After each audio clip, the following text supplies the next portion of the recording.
Good morning. It is Sunday. It is Mother's Day. I am off to church.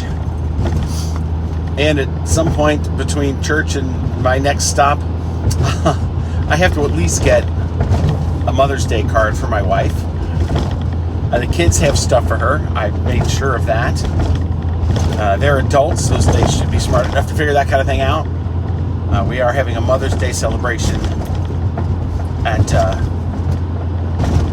her sister's place. So for her whole side of the family. And the moms on my side of the family, well, I guess they'll just have to, I don't know,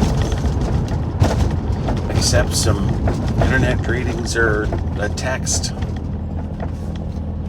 All right, well, I'm going to go ahead and drive to church, and we will talk later. Oh, I got some genealogy stuff we can talk about. But I'll take a break here.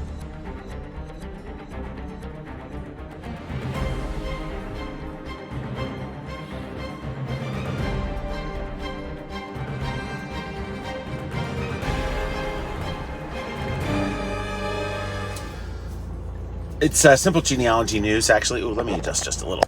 Okay, cool. I got contacted by somebody from, there are several sites, right? There's Ancestry.com. There's FamilySearch.org.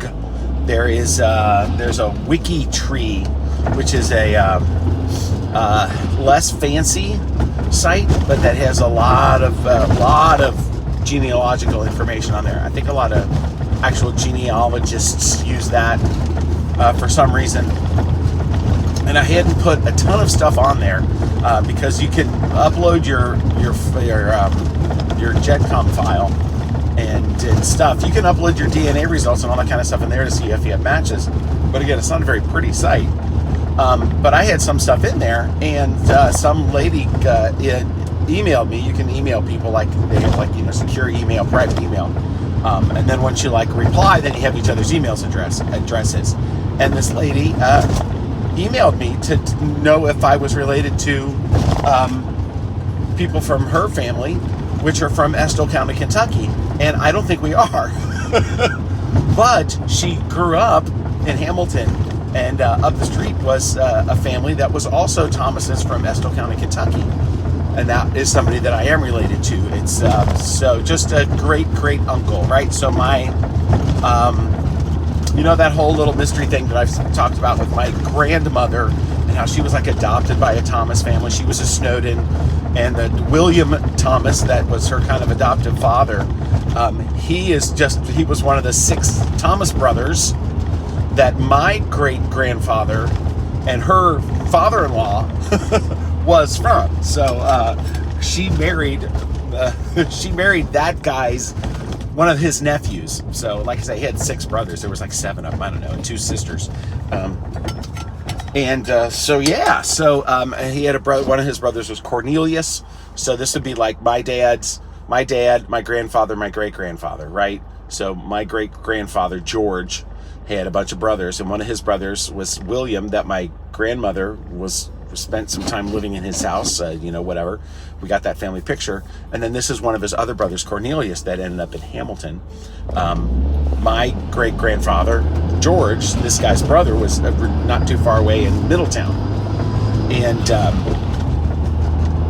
so that's a relation. And she sent a bunch of this stuff, and she said when she grew up, they were friends, and they would go back in the summers. They would go to Estill County, Kentucky, to visit, family, and they would hang out down there, but visiting their separate families. But she got to know some of of my Thomases, and there's some of the genealogies she conflicts with some of the genealogy that I have, as far as when you go back to the mystery dad James. Still related-ish, but to his mom. So the first Thomas on the branch that ended up in Kentucky was an Abraham, and he was an Abraham Jr. Now, according to this other genealogist guy, David, Abraham Jr. was actually the son of James, and he was named Abraham in honor of her dad, and his kind of, stepfather, Abraham Childers, or Childress, depending upon, which version of the spelling. The spelling was pretty flexible, depending upon who was writing the document. Her research indicates that the Abraham that, was the father of Joseph, who was the father of all of these, Cornelius and William and George, that he was actually an Abraham Jr. He was Thomas's son. And Abraham Thomas was a relative of Lucy, I think. So we'll have to straighten that out. But she's 84, and she was back there. So like her grandfather was one of these Thomas guys that lived in Estill County that would have been contemporary of my great grandfather. And so I'm anxious to actually speak with her and hear some of this, what Estill County, Kentucky was like in the 1800s, because she would have heard those stories, because she was, born in 1940. Okay, see you, bye. In otherness too, I had a strange, some weird cinematic dream, as I call them.